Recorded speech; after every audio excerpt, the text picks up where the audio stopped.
Hey everyone, Tony D and Little Joan here on a Screenwriter's Rant. We're going to take a look at The French Dispatch. And take a look at the trailer and analyze it and do what we do here. Smash like and subscribe. Thank you for smash liking and subscribing.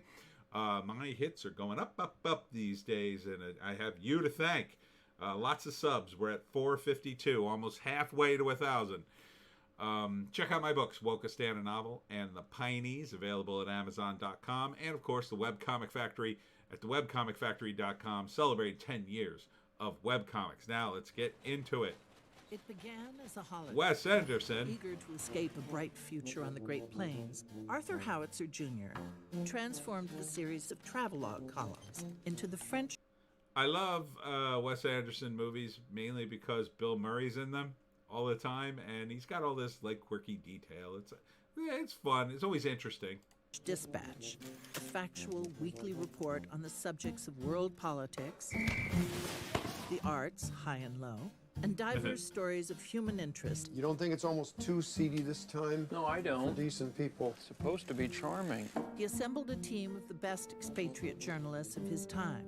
Berenson, Sazerac, Kremens, Roebuck Wright. These were his people. Just try to make it sound like you wrote it that way on purpose. We take as the subject of tonight's lecture Mr. Moses Rosenthaler, certainly the loudest artistic voice of his rowdy generation. Simone Naked Cell Block J Hobby Room. I want to buy it. It's not for sale. Yes, it is. No, it isn't. Yes, it is. No, it isn't. Yes, it is. No, it isn't. Yes. In short, the picture was a sensation.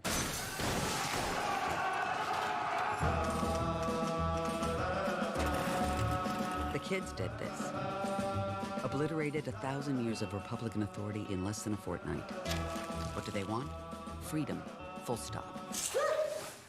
I'm naked, Mrs. Kremens. I can see that. Lieutenant Nescaffier. He is the great exemplar of the mode of cuisine known as police cooking. The aromas of the kitchen cast a spell, which was to be mortally broken. As you know by now, we have kidnapped your son. Oh, shut up.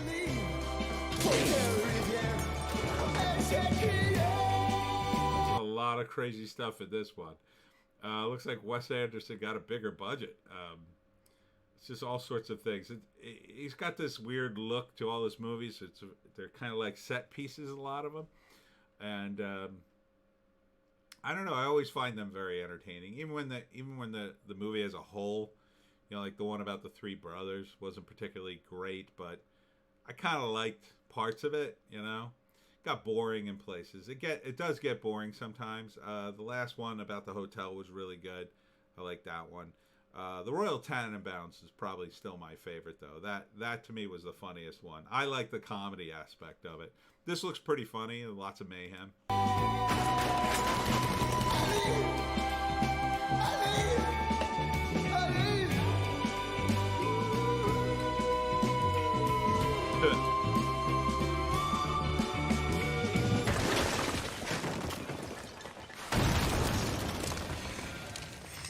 A message from the foreman.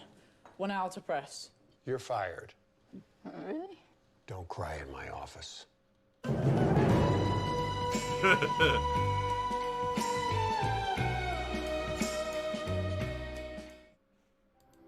Okay, yeah, it's fun. Does he follow the 3-act structure?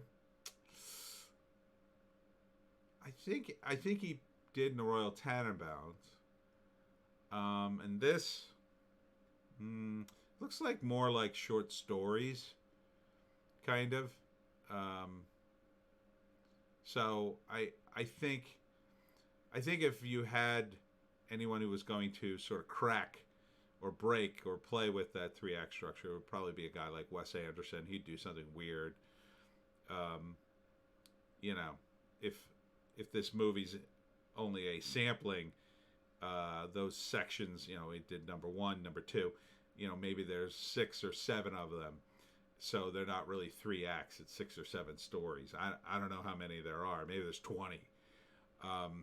So, you know, he could break it and still deliver, probably. You know, if individual story really was its own 3 separate acts, only quick.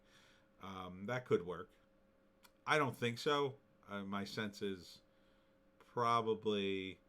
it probably skirts the 3-act structure, but ultimately tries to keep that.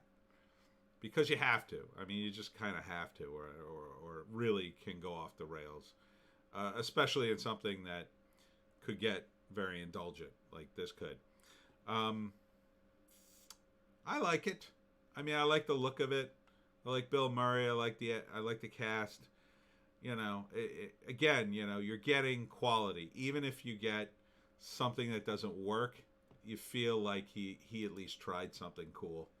So sign me up.